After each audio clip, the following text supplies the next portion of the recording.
Hell yeah, this is another devlog for my roguelike adventure game Neko Quest. So last time we added the fishing and cooking, and that was just sort of a sneak peek, a preview, if you will, of what I'm adding this time, which is professions. You'll see this menu's a little change, we'll talk about that later, but let me show them off first. We know about fishing, right? You pull up a fish. Oh no, I'm a fish, oh no.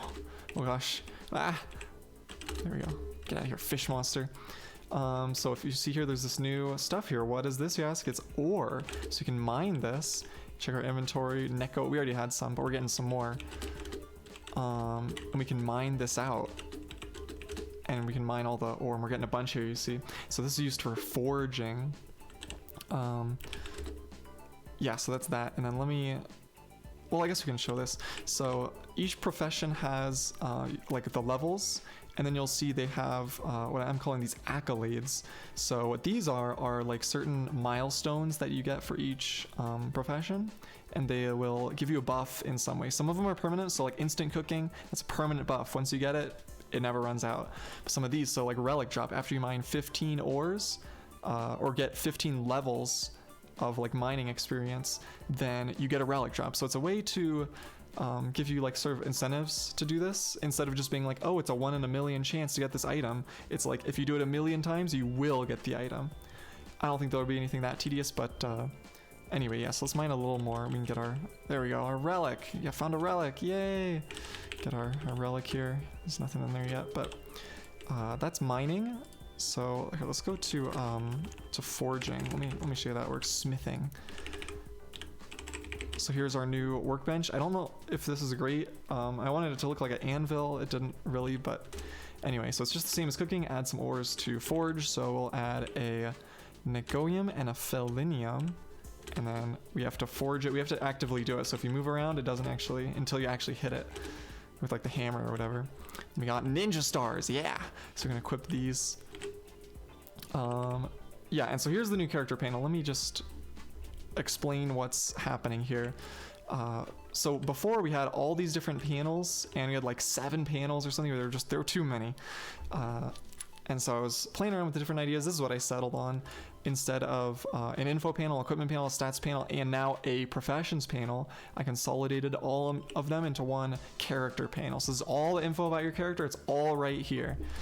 So we have our info, same as before. Equipment, you can see those ninja stars, our stats, and this little scrolling thing that scrolls each section, which I quite like. I was wondering if I should do that for the inventory too. Like if you have a ton of items, maybe you have a section for ingredients, a section for, you know, weapons and equipment and stuff like that. I don't know if that's necessary, but I'm sure I'll find out through playtesting eventually. Anyway, yeah, so now this thing, it also doesn't cycle. So there's only inventory, magic, character, log, and you see the E button goes away there when we move over. So like this is the end, you can't cycle, which I think helps you not get lost in the menu, which is happening often. You're just spamming the button until you find the right thing. Now it's like, I know inventory's on the left, like logs, it gives you like a mental map of how this like menu exists in space. You know what I mean? I don't know. It makes sense for me. Anyway. What else do we got? Forging. Oh yeah, farming. Yeah, everything else we've seen before. So let's go back to our test preset here. Try some farming. So the way it works right now, I'm not sure I want it like this permanently, but you have the catnip seeds, and you can use them on the ground and you plant it. So let's plant a couple here. There we go. So we got a couple growing here, and then I'll just turn this off just so you can see it. And then I'm holding spacebar right now, so it'll tell you like, oh, there we go. It tells you like how long they have left to grow. And they have like these like growth stages, so they'll eventually become grown up plants. And then when they're fully grown, it'll take a little while. It's just, I might even make it take longer too. Anyway, they grow all these little like catnip flowers that you can harvest. You're like, yes, so much catnip, wee, yeah, you know. And then we have a ton of catnip for use for like cooking and stuff. So the idea here being, of course, you know, you plant your catnip seed or your whatever kind of seeds, you leave and go do a dungeon or something, you come back, they're all fully grown, and you can harvest them to replenish your supplies. That's the sort of loop I'm going for here. What else is gonna say on that? Yeah, so I didn't want this to just be a thing you could spam, and I was thinking along the lines of like, oh, maybe if you, because basically what you can do is get infinite stuff by just holding down spacebar, which sounded a little unfun to me. Just holding spacebar, like it's not like really gameplay compared to like fishing where you're actually moving around. Like I'm more fine with that. I may want to nerf it too, because getting infinite items, I mean, maybe it's fine. Maybe we're nerf it by like harder stuff doesn't give as much. I don't know. Anyway, for now you just don't get the seeds back.